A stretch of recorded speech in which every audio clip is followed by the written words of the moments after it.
America can stand back right now and watch as my own people attack some of our traditional people for believing in our own Lakota way of life. The media often portrays us as like these sad, like poverty-stricken people. You know, there isn't that focus on who we are today.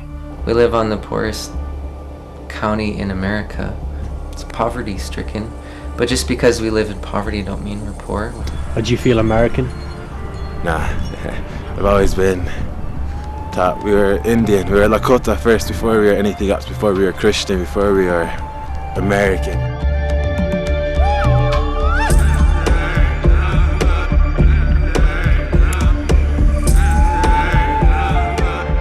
Okay, so I've just woke up in the Rosebud Reservation here in South Dakota. I'm on a beautiful ranch with lots of chickens and horses. I'm going to be spending a few days here, sleeping in people's houses and in the Pine Ridge Reservation about 2 hours from here. I want to find out what it's like to live here, but also how younger people can envisage their future and how they feel about modern day America as a Native American.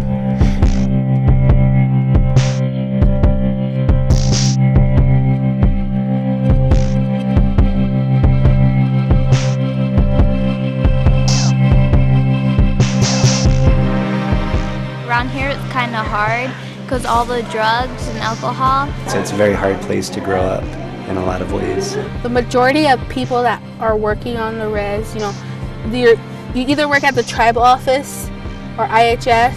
Not much to do around here, and when you do find something to do, you usually have to travel 20 miles or so longer. There's a lot of suicides and that kind of stuff. People lose hope and they feel maybe oppressed. We've all fallen as teenagers around here, and we've all experimented with alcohol and things. It's really sad to have alcohol here.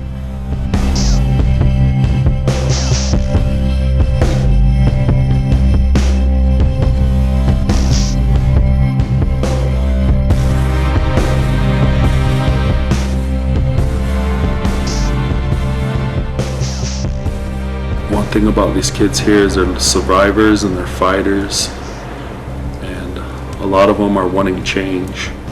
They want something different, they want something better than our adults are leaving them.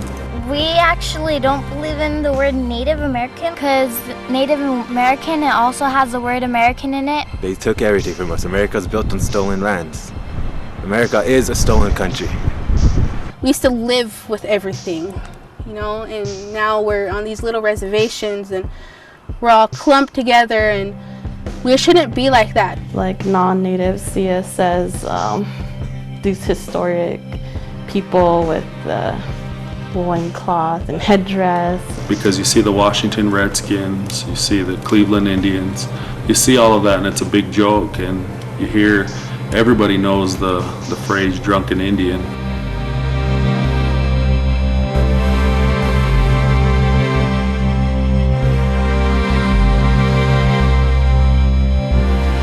We may live in this really rough situation, and it's very real, but that there's hope and that our culture is alive still. I think it's important for us to have, for our young people to have role models and to see other people going out and doing big things and coming back to the reservation and showing them that there's other things that out there and this is what we're doing and you can do this too,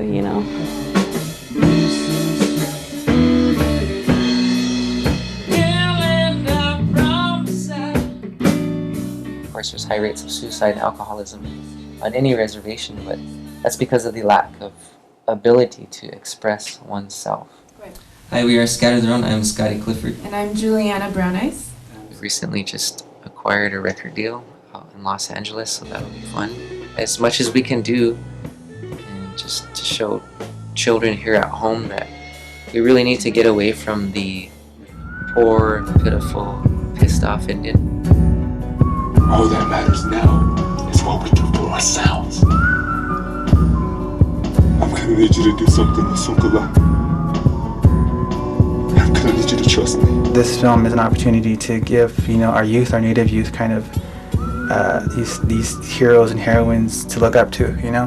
I think that's something that I wanted when I was growing up, was to see someone like myself. You don't see a lot of Native characters kind of leading, and in mainstream movies, in big blockbuster movies. It's always usually it's a predominantly white cast. I want to see our people thrive and not get caught up in what outsiders think we are and stereotype us as, but rise up and show the world what we can do, basically.